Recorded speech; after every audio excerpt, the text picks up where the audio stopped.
मेरे जैसे कई कश्मीरियों के लिए अनुच्छेद 370 अतीत की बात है। झेलम और गंगा हमेशा के लिए महान हिंद महासागर में विलीन हो गई हैं। वहां से कोई वापसी नहीं है, केवल आगे बढ़ना है। चर्चित कश्मीरी और आईएएस को राजनेता से आईएएस बनने के अनूठे उदाहरण शाह फैसल की अंग्रेजी में एक्स पर पिन की हुई इस टिप्पणी के भाव को अनुच्छेद 370 से आजादी के 5 वर्षों का निचोड़ मान सकते हैं।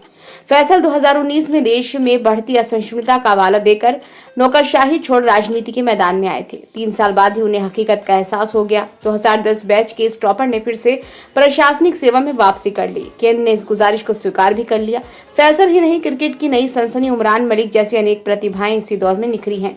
जम्मू कश्मीर से लद्दाख तक आपको फैसल की समझदारी की बानगी हर कदम नजर आती है। अनुच्छेद 370 से आजादी के बाद इस राज्य ने भरपूर तरक्की की रफ्तार पाई है। पंजाब से जम्मू कश्मीर की ओर बढ़िए तो दिल्ली अमृतसर कटरा एक्सप्रेसवे के जरिए जम्मू कश्मीर से पहले ही आपको सूबे में बदलाव की झांकी देखनी शुरू हो जाएंगी। मंदिरों के शहर जम्मू में प्रवेश करते ही तवी नदी पर रिवर फ्रंट आकार लेता नजर आ रहा है। उधमपुर रामबन के रास्ते श्रीनगर की ओर बढ़िए तो हाईवे और पहाड़ों के बीच टनल में फर्राटा भरती गाड़ियां इस दुर्गम प्रदेश की सुगम यात्रा का आनंद हर क्षण महसूस करती हैं। चिनाब पर विश्व का सबसे ऊंचा रेल पुल बन गया है। कश्मीर जल्दी ही रेल मार्ग के जरिए पूरे देश से जुड़ने को तैयार है। पीएम जब चाहे हरी झंडी दिखा सकते हैं। अमन के साथ तरक्की की ये कहानी इंफ्रास्ट्रक्चर डेवलपमेंट व बड़े बड़े प्रोजेक्ट तक सीमित नहीं है। कटरा में मां वैष्णो देवी के दरबार पहुंचिए तो श्रद्धालु यात्रा और दर्शन की सुविधाओं में सुधार की तारीफ करते नजर आते हैं। श्रीनगर पहुंचने पर डल झील हो या हिंदुओं की श्रद्धा का केंद्र शंकराचार्य व खीर भवानी मंदिर पर्यटकों व श्रद्धालुओं का आकर्षण है। अमरनाथ यात्रा पिछले 10 वर्षों का इतिहास बनाने वाली है। इस दुर्गम यात्रा को रोपवे से सुगम बनाने की रूपरेखा तैयार है। बूढ़ा अमरनाथ यात्रा की तैयारी भी चल रही है। देश दुनिया से आने वाले श्रद्धालुओं के बीच आतंकी घटनाओं का कोई असर नहीं नजर आया है। सूबे में गन और गोली की जगह निवेश और नौकरियों की बात हो रही है। चर्चित लाल चौक पर पर्यटकों का जमावड़ा राज्य के बदलाव की गवाही दे रहा है। श्रीनगर के लाल चौक के पास एक मल्टीनेशनल चैन में काम करने वाले कारोबार प्रबंधन में स्नातक यानी कि बीबीए फैजान कहते हैं कि यहाँ के आम लोग अमन पसंद हैं।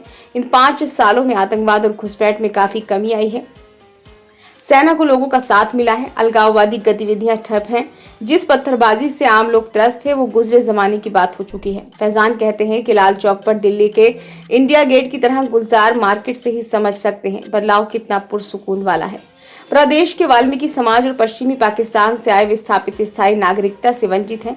5 अगस्त 2019 से पहले राज्य में 2 मतदाता सूचियां बनाई थी, एक विधानसभा चुनाव के लिए और दूसरी संसदीय चुनाव के लिए। विधानसभा की सूची में सिर्फ जम्मू कश्मीर के मूल निवासी जिन्हें स्टेट सब्जेक्ट या स्थायी नागरिक कहा जाता था वही पंजीकृत होते थे, वही वोट डाल सकते थे।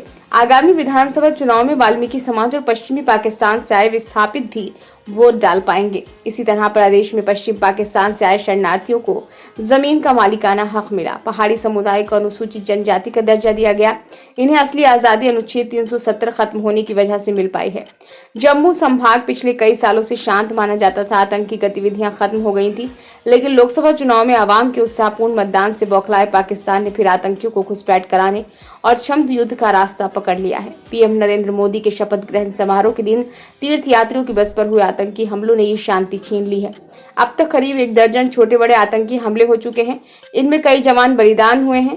मुश्किल ये है कि सेना व पुलिस तमाम प्रयास के बाद भी आतंकियों के खिलाफ ठोस कुछ नहीं कर पाई है। लोगों में चिंता बढ़ रही है। विधानसभा चुनाव की उम्मीदें सुरक्षा के फैक्टर पर टिकी हुई हैं। केंद्र के लिए चिंता की बात होनी चाहिए। लद्दाख को अलग केंद्र शासित प्रदेश बनाया गया। इसके कई सकारात्मक बदलाव नजर आए हैं, लेकिन लद्दाख के लोग राज्य को 6ठी अनुसूची में शामिल करने और राज्य का दर्जा दिए जाने की मांग कर रहे हैं। पर्यावरणविद सोनम वांगचुक का आंदोलन लोकसभा चुनाव में भाजपा की हार का कारण बन चुका है। वांगचुक ने फिर से आंदोलन शुरू करने की चेतावनी दी है। ये चेतावनी उन्हें सुनने की मांग करती है।